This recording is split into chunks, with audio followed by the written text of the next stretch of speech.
be working with her, hence how we got the hookup to be here, because typically bookkeeping firms are not the companies most entrepreneurs are trying to get to speak at their conferences. But that being said, I just wanted to address something. I know Mark G earlier on was talking about 501c3s. Mark, I just wanted to say before we start the presentation here, man, find a good accountant and a good lawyer that understands nonprofits, because we have very little experience with nonprofits. That world is a lot different than a for-profit business. So a lot of the stuff we're still talking about here, I think, is going to be completely pertinent to what you do as a nonprofit owner. But anyone else who has a nonprofit in this group, just know that there are some different kind of rules to the game as a nonprofit, especially when it comes to the tax and finance stuff. So just make sure you have an accountant who understands that type of stuff here. So I'm going to give everyone 2 more minutes just to let anyone else kind of pop in here. But I'm kind of curious. If you guys want to pop in the chat, let me know where you guys are located. I'm always very curious to see where everyone is from.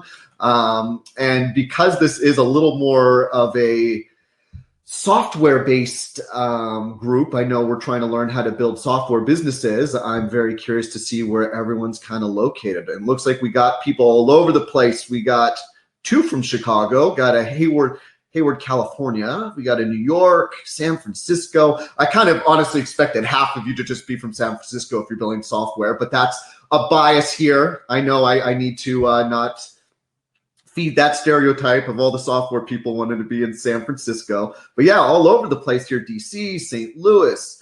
And we have clients in almost all the places you guys are mentioning. Baltimore, New York, Columbus. Awesome. So it looks like we got folks all over the place. This is awesome. Even a Dominican Republic, New Jersey. We got it covered here. I love it.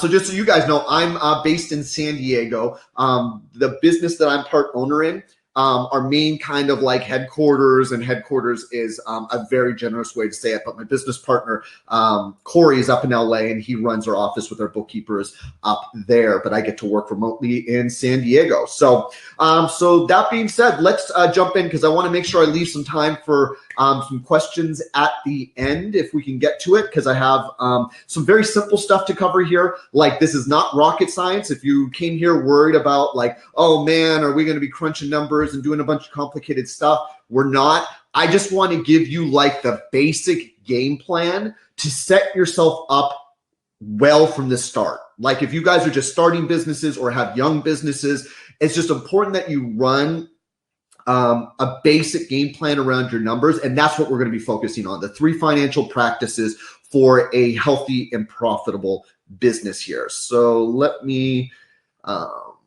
get set up here. Okay, perfect. So I'm going to make sure I can change slides, and I can.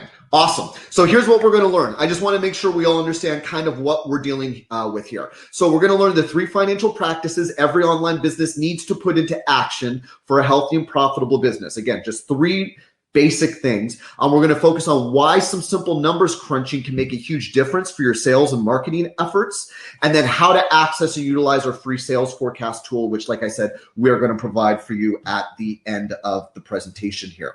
So just to give you an idea of who the heck's talking to you, my name is Parker Stevenson. I'm a partner at a business called Evolve Finance. My business partner is Corey Whitaker, who is dramatically taller than me, but in pictures, you can never see that, so I'm always pleased. But we run a business called Evolve Finance. And a big part of the reason why Tara invited us to speak at Apps Without Codes Live is because we focus on online businesses. Now, again, I know we're all here focused more on the software side of things. We have businesses or work with businesses that run more software type business models or provide a software as a service. But we work with photographers, business coaches, online educators, bloggers, speakers, virtual assistant agencies, marketing agencies, essentially anyone running a business online, typically a service or a digital product of some sort, like software.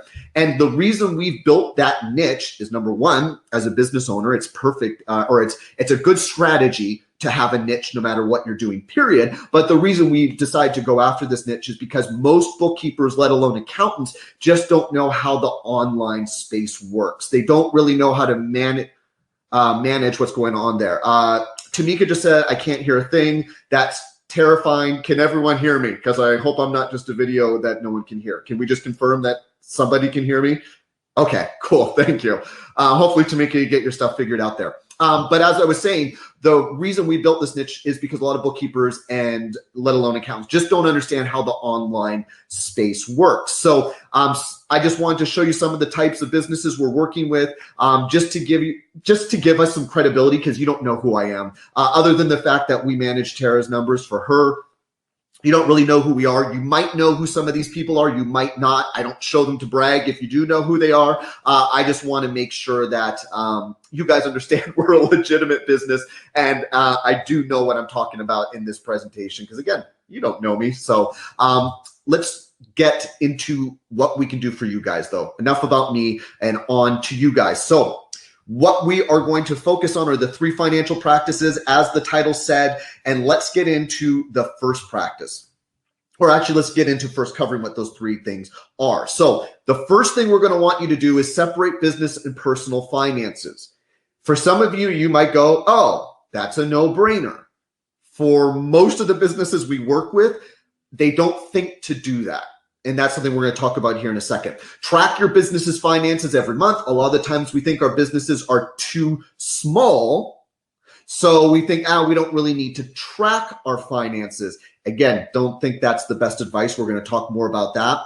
And then lastly, forecasting and budgeting. Sounds like the most boring financing thing I could say on this presentation, but I think you're going to learn here in just a little bit that it's really, really powerful and really important for a healthy and profitable business. So I get it. This stuff sounds insanely boring, but it's actually pretty simple. The concepts here are really simple, and it's really important because we've seen successful businesses, people who have built 6, 7, and 8-figure businesses, get into a lot of trouble because they don't kind of set that financial foundation for their businesses. And the last thing I would want is for anyone here who's worked really hard to build up their businesses to let the finance side really affect their ability to grow and have success with their businesses.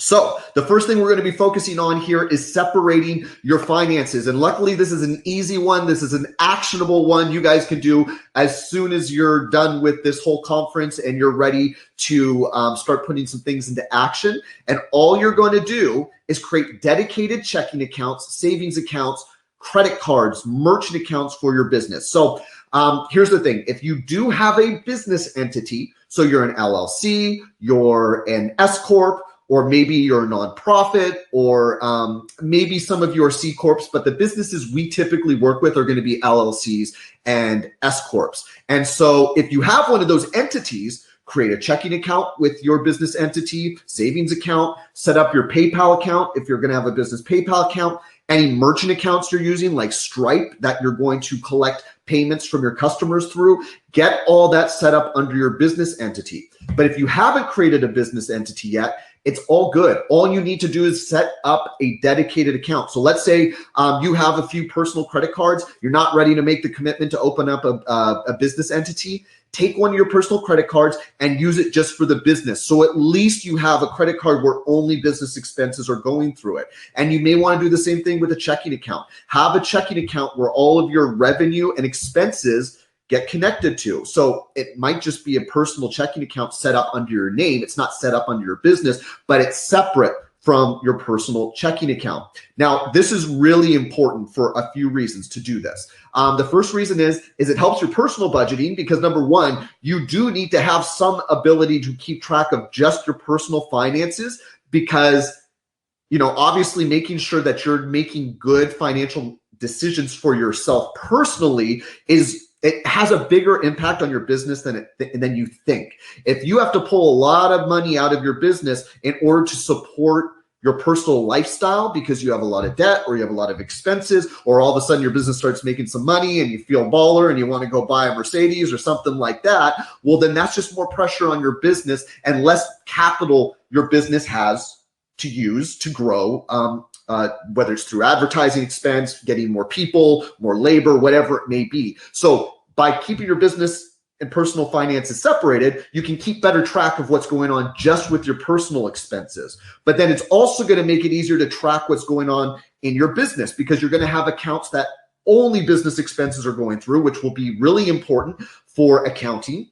And it's going to be really important for bookkeeping. So even if you're not getting a bookkeeper right away and you're just going to be doing some basic bookkeeping yourself, or you're just going to have your accountant deal with it at the end of the year, it's going to be so much easier for a financial professional to go through your business if they're not looking at your groceries, your Amazon shopping, your gas, and all the other stuff that's more related to your personal side. And they know that when they look at your business accounts, they're only looking at business revenue and business expenses.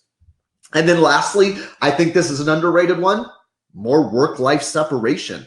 Honestly, as entrepreneurs, and especially if this is maybe a new endeavor for you, it's hard. It's hard to separate your business and personal life. I work from home. I own and run a small business. There's just never a moment where the business, or there's very few moments where the business isn't on my mind. And I think one of the best places to start creating some separation mentally is financially, to have your personal finances over here and your business finances over here. They're separated. And whenever you need money, you transfer money from the business into the personal account. You pay yourself as if you're the owner, and not paying yourself like you are the business itself. And I could go into a whole conversation around that, but I think you guys get the gist. So we, again, just want to have dedicated accounts specifically for your business. And actually what I wanted to do is I have a poll here. I'm curious how many of you, actually wrong one. Let me see here. Do I have it? Here's the one I wanted to do. Oh, I can't post it back up. I must have posted it before. I was just curious about how many of you are currently setting up your business under a checking account and a business account. So I don't know why it won't let me unclose it. I guess I wasn't as prepared as I thought. But I'm just kind of curious in the chat area, if, there's no shame here, but are you guys, do most of you guys have one checking account you're using for the business and your personal expenses, or are some of you guys already separated? I'm just kind of curious to get a vibe from you guys. And I wish the poll was working, but I guess I dropped the ball on that. So then let's move on to the next part here, which is tracking your business's finances. So, which is what the next poll is up here. So it says, do you have a plan to track your finances each month? Either yes, I'll be managing my own bookkeeping. Yes, I have a bookkeeper, or you don't have a plan. Well, either way, the reason you want to track your finances is because you want to be able to create something that looks like this. Now, this is a profit and loss or income statement for Apple. This is not what the income statements look like for our clients. A lot of people who, especially if either you're new to business or you have more of a marketing, sales, operations, technology background, and maybe not as much finance, you might look at this and it might scare the hell out of you because you're like, I don't understand what this means. But I just want you guys to realize that an income statement is just showing for a specific period of time how much money your business brought in, how much money your business spent, and how much profit was left over. It's that simple. And the whole point of tracking your finances every month is so you can keep track of your revenue, your expenses, and your profit on a monthly basis. If you wait to do this until the very end of the year, like your accountant files your taxes, and then that's when you see it, that information isn't that helpful because the year's already over with. So regardless of if you're just keeping track of your revenue and expenses in a spreadsheet, or if you're trying to manage it in QuickBooks yourself, or if you're paying a bookkeeper to do it, yes, it's important from a tax standpoint, right? We want that information so we can file your taxes at the end of the year, but it's also really valuable data to have so you can run your business better. So again, the reason that you want to track your finances on a monthly basis is track your profitability. And tracking your profitability is really important because your profit is what the IRS is going to care about. That's what you're going to get taxed on. You don't get taxed on just the money you take out of the business to pay yourself. You don't get taxed on your total revenue. You get taxed on your profitability. And the only way to know what your profit is to show, here's how much income I brought in, here's all the business expenses. And just so you guys know, ultimately your accountant is going to be the one to decide how much of any of your business expenses will be written off. Most of them will be written off in full, but certain things like, for instance, meals and entertainment, you only get to write off 50%. And with the new tax laws that are changing, some of this stuff might be changing around a little more. A lot of accountants are still looking into that for 2018. But ultimately, we want to get a good idea idea of what your profitability is every month, every quarter, every half year, every full year. So that way your tax bill isn't a big surprise. And that gets me to the next one. I'm getting ahead of myself here. Keeping track of your profitability helps you keep track of your tax liability, and keeping track of your tax liability means you're going to make sure you're saving enough for taxes every single month or every single quarter. Because what happens is with a lot of entrepreneurs, especially if your business is just making enough money for you to live on, then a lot of the times we won't save enough of that for taxes. And then we get to the end of the year and we're like, oh crap, I didn't save nearly enough money for taxes. And you're already in the hole right when your business is starting to be able to make enough money to pay you. So that's why it's really important to talk to your accountant, figure out how much of your profit you need to be saving every month to make sure that you're good. And that's why keeping track of your profitability is so important, because that could fluctuate. You could have a month where you make really good money, have really good profitability, and you could have a month where you lose money, especially if you're more launch oriented. A lot of our clients will have big launches where they'll generate a ton of revenue in 1 month, and then a couple months will go by where they might have some payment plans trickling in, but they don't really have the same massive revenue each month. And so they might lose some money those months. So that's why it's so important to not just look at it even just every half or every year. It's so important to look at it every month so you can kind of adjust what you need to be saving to make sure your tax liability is covered. And then lastly, keeping track of your finances every month is important because you're going to make more informed decisions. If you're able to see, oh, here's exactly how much money I'm spending in my business each month, then you're going to be able to make better decisions around, can I afford to make bigger investments into my business? Is there any part of my business that I'm spending money on that I'm not getting a good return on? These are the basic ideas that a newer or younger or smaller business needs to be keeping track of, because although it's easier to start an online business than ever before, I think a lot of us think, well, it's going to be pretty easy to know if I'm spending too much money or not. But if you're just looking at your cash in your bank account, you don't really have the full story. You don't know what you're spending on your contractors every month or your employees, or how much you're spending on your marketing every month. Like, are you running ads? Are you, spending money on marketing managers? Are you spending money on a bunch of software? Are you spending a bunch of money to design and develop your website, or keep your, for a lot of you guys running software businesses, maybe hosting, your hosting expenses every month. It's just so valuable to know exactly what you're spending every month. So that way you can really make more informed decisions when the time comes to invest or to have to cut back on some expenses depending on where your business is at. But by tracking your finances and knowing what you're spending in the business too, it actually helps you to forecast and budget better. And that's the third piece I wanted to cover here with you guys. So I'm going to post another poll. So I'm curious about how many of you have created a budget and or a forecast for your business. Because what I will say is, whenever Corey and I, again, Corey, my business partner, whenever we're thinking about starting a new business or a new venture or a new revenue stream for our business, of course, we're finance guys, but the first place we go to is a forecast, which is essentially just making an educated guess on how much revenue you think your business is going to generate over a specific period of time. So you might do a forecast for the quarter, again, for half a year or for a full year, but you're just making an educated guess based on either past experiences or past history in your business, or based on whatever opportunities you have in front of you with your business, like marketing opportunities. And the tool I'm going to give you guys to help you forecast for your business, we'll have more information about forecasting and explain it. It takes a long time for me to go through the whole tool and do all that. That's why I'm not going into great detail right now.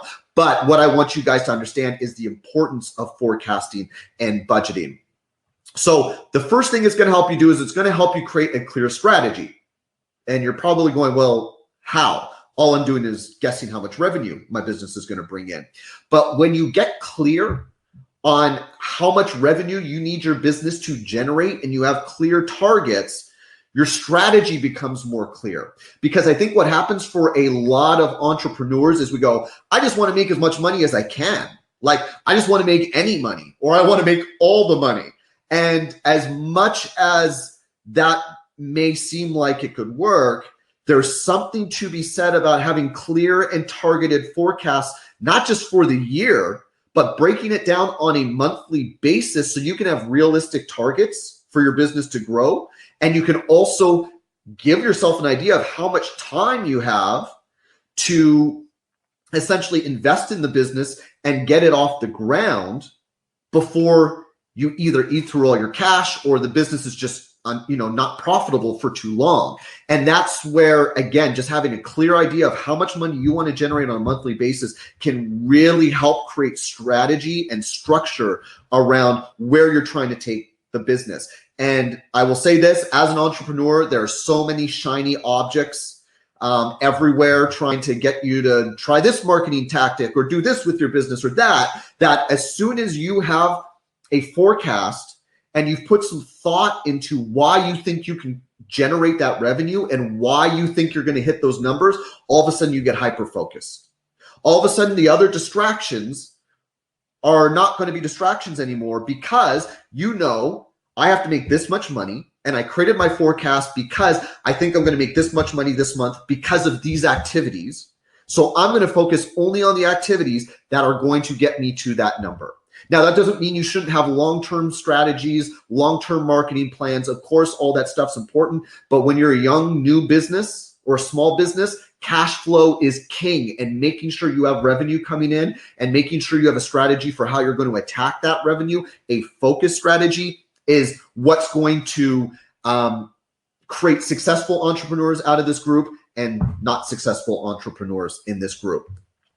And then lastly, forecasting and budgeting is going to give you a deeper understanding of your business, because when you set a benchmark or you set a forecast or you set your budget, you're essentially going, this is what I think my business is going to look like. But as soon as you start running your business and start putting everything into action, especially if you're keeping track of your finances every month, you're going to then start comparing your real world results to your forecast and to your budget. And that contrast of what you did in real life versus what you forecasted and budgeted is valuable feedback.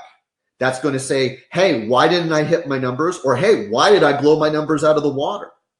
And that feedback is going to start to allow you to make better decisions going forward. And it's going to allow you to adjust more quickly to the things that are working and aren't working. And that's just going to give you a better understanding of how your business works as the owner and president, CEO, because ultimately it's going to give you feedback on what your customers want, what they don't want, what's working well internally in your team, what's working from a marketing standpoint, all that type of stuff. And a lot of those questions start to get asked again when you have a goal that you've set and then your real life results to compare to that goal. So that all happens from budgeting and forecasting, believe it or not. But I wanted to give you guys a tool to make the forecasting side easier, because I think a lot of the times why a lot of us don't jump into Microsoft Excel or crunch numbers is because the idea of having to try to create a spreadsheet from scratch can be pretty intimidating. So that's why for attending, I wanted to give everyone here an opportunity to download our forecasting tool. And essentially, this is just a tool that's going to make it really easy to plug in some numbers and do some forecasting for your own businesses. How many units of your software or how many customers do you need to get, whatever it may be. But essentially, all you need to do is go to evolvefinance.com/AWCL. That just stands for Apps Without Code Live. And I'm going to throw the link in the chat box as well to make it even easier for you guys. But all you'll need to do is enter your email. We'll email this, the spreadsheet to you guys. And then if you see where the red arrow is here, I don't know if you guys can see my mouse, just click, once you open the spreadsheet, this link, and it will send you to a video that will explain to you how to use this in more detail. I just couldn't do it in this class because there just isn't enough time. I only had 20 to 30 minutes for you guys. But what it's essentially going to do is it's going to force you to do a full year forecast first, so you guys can think about what you want the next 12 months to look at or look like, and then you're going to break those 12 months down by month. And I also put a little area here just for a budget, but the main purpose of the spreadsheet is just to get you guys thinking about your forecast, because especially with newer businesses, I'm not so worried about your expenses, at least as a finance guy. If I were involved in your business, I wouldn't be so worried about your expenses. I'll be more worried about what's your plan for generating revenue? How are you going to get your product out there? And how are you going to turn people into customers? And believe it or not, these numbers are going to help your marketing and sales plans more than you might think. Because what I want you guys to understand, the greatest salespeople in the world, and I can assure you, you are all salespeople, regardless of if you want to be or not, but the best salespeople in the world set sales goals for themselves and then figure out, all right, here's my number. How am I going to get from here to the number here? And that's the whole purpose of this. It's not just to feel like a numbers nerd and feel like, oh, I got numbers here. Great. The whole point is to help you guys think more deeply about how you're going to take your business to where you want it to be. It's a simple exercise, but it's a really powerful exercise. And this is the time of year we have all of our clients go through and do some of this stuff for themselves. So again, if you guys want to get in on the spreadsheet, the link is here. Again, I put it in the chat, evolvefinance.com/8WCL. That's apps without code live, just shorter because we don't want to type that all out. So that's the link you guys need to go to. And again, I want actionable steps here. We're going to separate our business and personal finances if we haven't already done so. So again, that's going to mean just making sure you have dedicated accounts specifically for your business. Checking accounts, saving accounts, PayPal, merchant, all that fun stuff.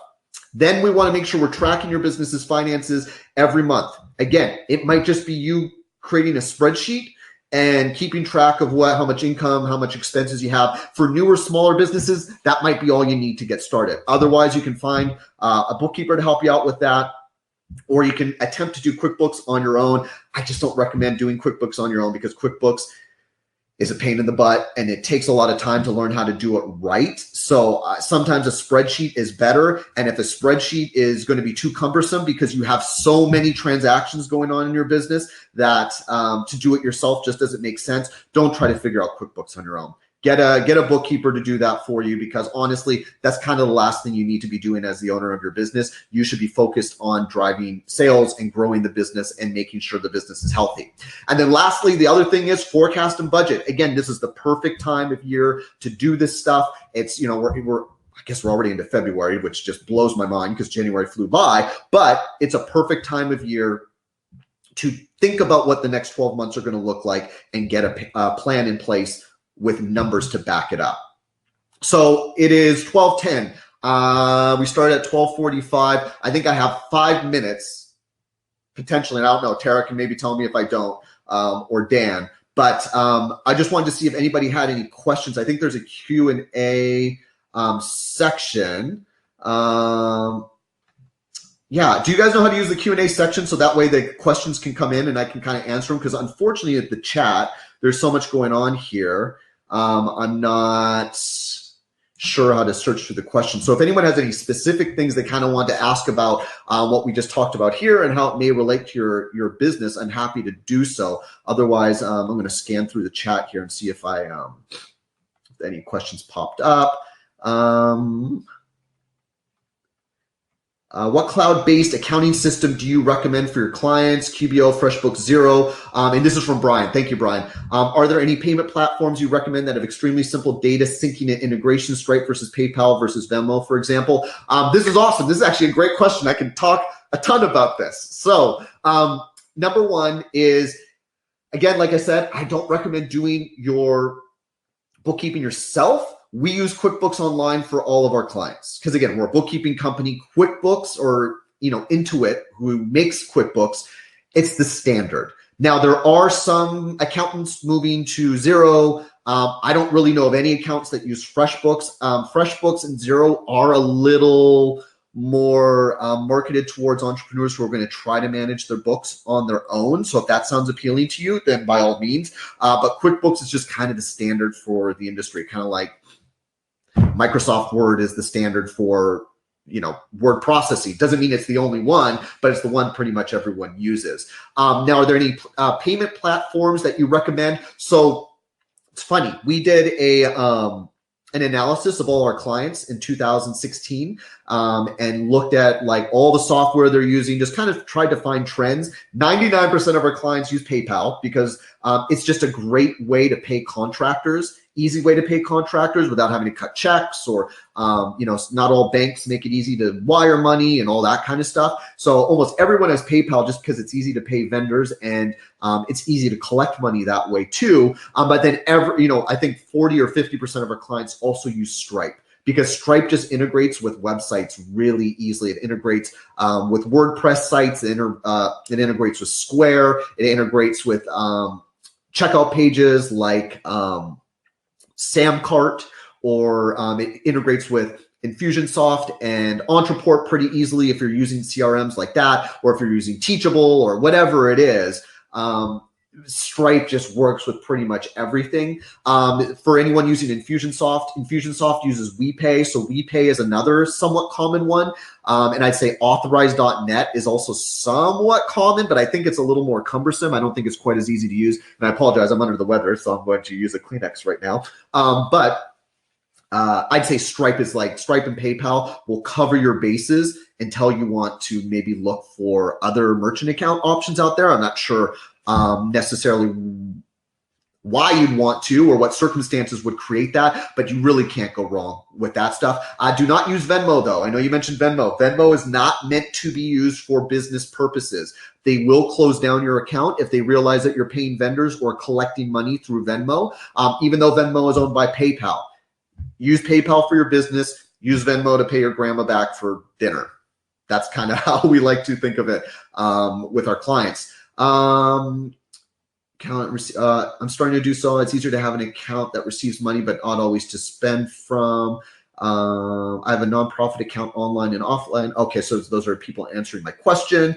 I have a personal business accounts with Chase, and I access all of them via the same apps and same password, but all neatly separated, and it's all free as long as you have sufficient funds in it. Yeah, Eugene, I see. Oh, you guys were talking about passwords and stuff. I'm in between. I'm not generating funds yet, so I haven't set it up. Took advantage of QuickBooks class. Yeah, so sorry, guys. These are all questions. Oh, beautiful. We do have questions coming in.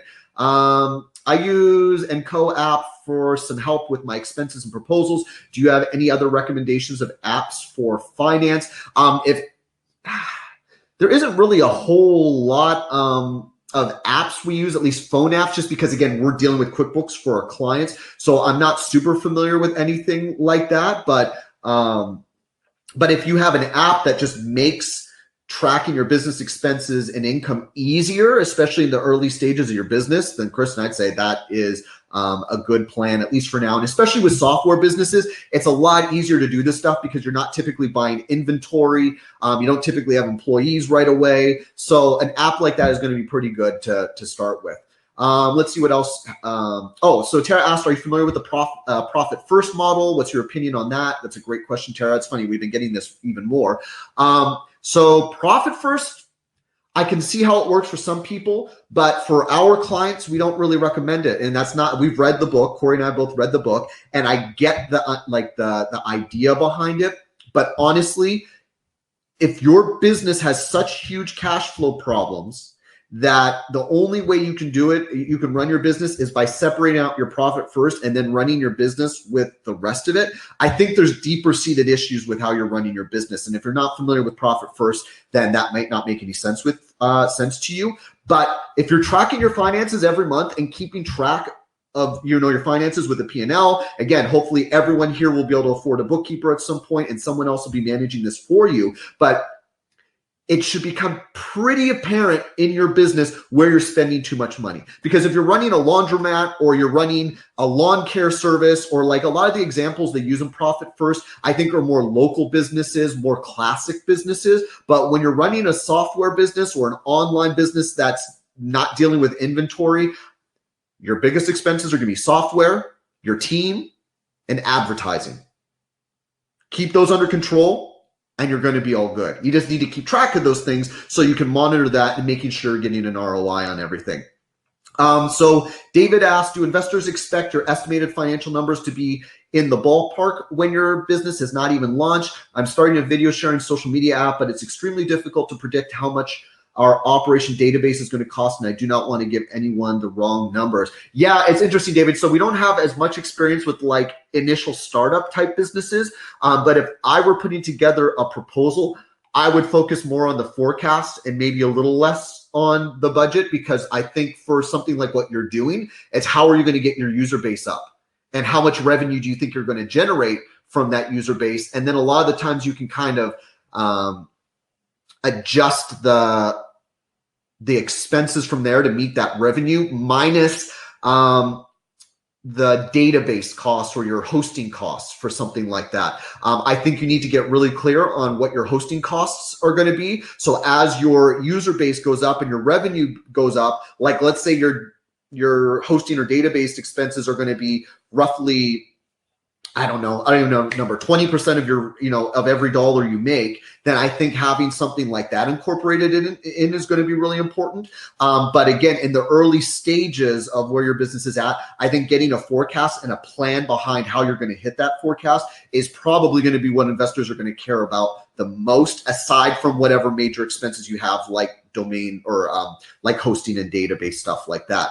Do you recommend bank accounts for single person LLC small biz start out? Yeah, so the big banks are the way to go. I'm not a fan of big banks, but Chase is usually a really good one for businesses. But if you can find like a credit union or a regional bank that maybe supports businesses well, like they have a pretty good website, so you can do what you need to do from a website standpoint, or they have apps, or they do connect to QuickBooks and stuff like that, then I always say I'd rather build a relationship with a local bank of some sort. Like for my personal finances, I do all my personal banking with a local credit union, but for a business, unfortunately, just because we're remote, Corey's in LA, I'm in San Diego, it just made sense for us to deal with a bigger bank where there's branches everywhere. So we deal with Chase, but you can't go wrong with Chase. Again, my feelings aside around the banking industry, going with a big bank is usually a safe bet. I would just stay away from Wells Fargo. Bank of America would be my second choice for a big bank, and Chase would definitely be my first. But you might have some really great regional banks that really do a good job of supporting small businesses in your area, depending on where you live.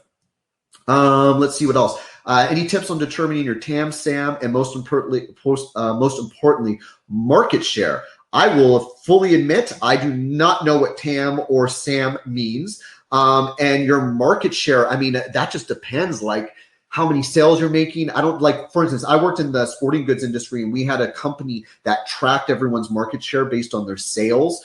So unless you have I'm not even sure how you would track your market share yourself without a third party kind of keeping track of like what the big players in your industry are doing. And then you can kind of maybe calculate your market share based on how many sales you have relative to what the other people in your industry kind of have. But I will say, unfortunately, I can't help you on the TAM and SAM stuff, because that's just not, unfortunately, not things I am familiar with, the types of clients that we work with. So Alicia says, if you're not generating revenue yet, but you don't want to put expenses on credit, how do you recommend keeping finances separate? This was my real struggle in the past, and that they get mixed up because I'm spending out of my personal account. So essentially, Alicia, if you're not generating any revenue yet, then just make sure you're doing a very good job of pulling those business expenses out and putting it into a spreadsheet of some sort, so you can give that to your accountant at the end of the year. Because I will admit, if you're not generating any revenue yet, I still think you can get a dedicated credit card. Like if you have a couple credit cards and you want to use just one for business expenses or something like that, I think that's the way to go. But otherwise, if you just don't have the option because you're not generating any revenue yet and your bank doesn't want to let you open up a separate checking account, then I'd say it's just really important you're using a spreadsheet, tracking your monthly expenses in that spreadsheet, so you can hand that off to your accountant at the end of the year, instead of like going, here's all my bank statements, try to find my business expenses, because chances are they're going to miss stuff. So just try to do the best you can of keeping track of everything for now. And then as soon as you're going to start generating revenue, get a dedicated bank account going so you can start putting that revenue in there. And again, for everyone listening, you can move money from your business bank account into your personal bank account whenever you want, whether you're transferring it, writing yourself a check. You can move money around whenever you want, regardless of if you're incorporated or not. Wondering how I can go about forecasting if I haven't made any sales just yet. Sabrina, download the spreadsheet because I talk about that. Because if your business is new and you don't have any historical information, when you download that spreadsheet and click that link that sends you to the video tutorial, I go into some of the things that you'll want to think about then as you're trying to forecast for a new or younger business. Let's see, what is the best practice for collecting angel investment? That's not a question I think I'm really the guy to talk to, because again, most of our clients are running businesses that are generating revenue on their own, and they might collect, maybe they get investors later on, but that might be something that maybe one of the other speakers who deal more with angel investors and stuff like that might be able to help you with. But ultimately, get a check, put the check in the bank account. That's the best way to go about doing that. Let's see what else. Wondering about forecasting made sales. Yeah, I got that one. Do I pay myself an income for my work every month and transfer it to my personal account, especially in the beginning when I'm making nearly no income and accruing a loss? So here's how it works. Your business is going to get taxed on your profit, as I mentioned before. So if your business isn't making any money yet, I'm not sure how you pay yourself anyways, because you said, especially in the beginning when I'm making nearly no income and accruing losses. So chances are the money that you are bringing in are going to go directly to your business expenses, and you're probably moving money from your personal account into the business account in order to cover those expenses. So if you're moving money from your personal bank account into the business bank account in order to cover your business expenses, then that's essentially you giving the business a loan. So those transactions you'd want to keep track of, and your accountant or bookkeeper would want to keep track of that, because we want to know how much money you've put into the business in order to keep it going. When you move money back, then because the business starts to make money, we actually want to pay off that loan first. So you're going to start, you're going to take money out to cover you on the loan, and you want to keep track of any money you're transferring from the personal account into the business account. And then I guess you can talk to your accountant, decide, is this money going to pay off your loan, or is this money to pay yourself? But chances are, again, I'm not an accountant, chances are they're going to say, hey, this money that you're taking out, that's going to pay off the loan. And you're going to want to make sure you keep track of that. But as I said, like if for the course of the year, you put $10,000 into the business bank account in order to keep it going and pay your expenses, and then all of a sudden things take off and you're making $10,000 a month in profit, well, then that first $10,000 in profit that the business makes, that if you want to transfer all that to your personal account, you would just want to make sure your accountant or bookkeeper tracks that as you paying back the loan to yourself. And you don't necessarily need to charge interest or anything like that. It's just the owner putting distributions in. But after that, once if you're square with the business and you haven't put any of your money back into the business, and the business is just generating revenue, then you can take distributions, which is just you taking profit out of the business whenever you want. Again, you just want to make sure someone's keeping track of that, either a bookkeeper or you or your accountant. Just keeping track of the transactions in your business it's hugely important, especially as things continue to grow for your business. Let's see what else we have here. I think I covered most of it here. I think I had one about our services. So one of, I think Zhao had asked, is it expensive to use our services specifically? So what I'll say is, because we are a little bit of a niche type bookkeeping service, our services make sense for businesses once they start to generate 6 figures in revenue. So once you start to cross the $100,000 a year in revenue mark, that's when we can start to help a little more. But what I will say is, if you guys are really looking to be a startup, because a lot of the businesses we work with, they're making their owners very good incomes, but they're still more lifestyle businesses. A lot of them aren't necessarily looking for big investors to come and help them scale to huge heights. So if you're really looking to scale your software, and you really, really are looking to become, a 8, 9, 10-figure business, then what I would say is you might want to look for a bookkeeper, and especially an accountant that does really specialize in very growth-based businesses, the type of businesses that are going to turn into C Corps or are going to be getting investors because they're going to be more of a startup. Like I said, the types of businesses we work with are more lifestyle businesses that the real main purpose is to build wealth for the owner of the business through the revenue, not necessarily to build a company that's going to be worth $1 billion, have $1 billion valuation or something like that. But if you're in that realm, like I said, reach out to us. Once you start to cross that $100,000 a year in revenue threshold, that's when we can really start to help our clients quite a bit.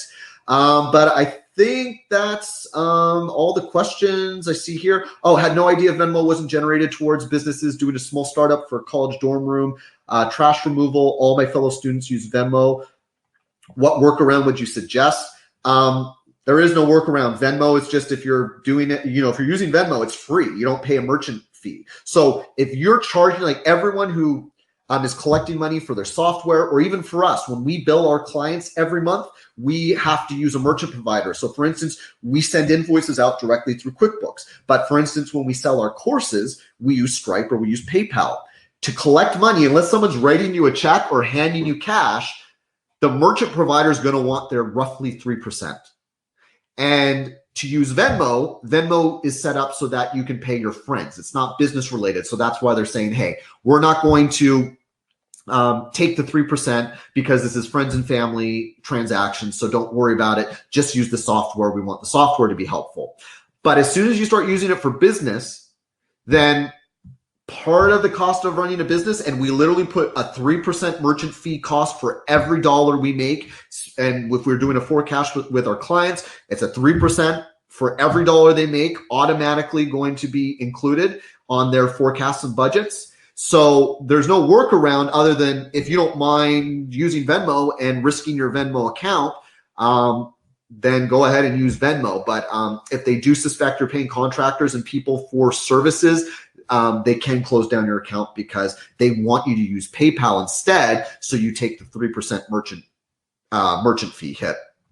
So do you happen to know if that's 3% is tax written off? Yes, Kristen. So the merchant fees are tax deductible, but it's kind of a wash. So the way we do it properly for our clients on their books is we go in and say, so for instance, when you use Stripe, let's say you collect $100 and then Stripe charges you the 3%, then that's $3, which means only $97 hits your checking account. The $3 happens in Stripe. So when you make a sale, you'll just see $97 hit your bank account, which technically is fine because the merchant fee is getting taken out of the revenue. So you're only going to be taxed on the profit from the $97. But the way we set it up for our clients is we make an adjustment on the books to reflect the $100 in revenue, and then the $3 for the 3% charge would then show up on a category on the P&L. So we'd see the $100, see the $3 below it, and then the $97 would be after it on a very simple P&L. So ultimately, it's going to get written off no matter what way you do it. It's just whether or not your accountant or bookkeeper is going to keep track of the merchant fees on your actual P&L by going into the merchant account and looking for the merchant fees. And that's why a lot of online businesses come to us, because we know to do that and we think to do that, because a lot of the times we've saved our clients money by tracking their merchant fees so they can see what they're really paying every month. And that way they know, should I go look for a different merchant provider that's going to offer me a better percentage, because you can negotiate your merchant percentage depending on how much volume you're doing. The bigger your business gets, the more PayPal, Stripe, or any other merchant provider is going to negotiate with you to lower your percentage, because they don't want you to go to someone else, because literally their software is just processing the fees and they make money off of you the bigger your business gets. So if your business is growing very quickly, definitely look into seeing if you can get a lower merchant fee. I was losing so much, that 3%. Thank you. Yeah, you're welcome, Kristen. So, okay, I've probably gone way over. Tara and Dan are probably very angry at me. I don't know if you guys have other things to go to, but can't tell you how much I appreciate all of you being here again. I think it's awesome you guys are thinking about the financial sides of your business, because as your business grows, your P&L, your ability to manage cash flow, your ability to decide where to put money into your business, how and when to invest money into your business, just becomes more and more important. So kudos to everyone for showing up. Thank you for your time and attention. Again, if you want, just one more time, if you want to get that forecasting spreadsheet I mentioned, again, evolvefinance.com/AWCL. But I hope you guys enjoy the rest of your time with Apps Without Code Live. And I hope all of you have a successful 2018. Thanks, gang.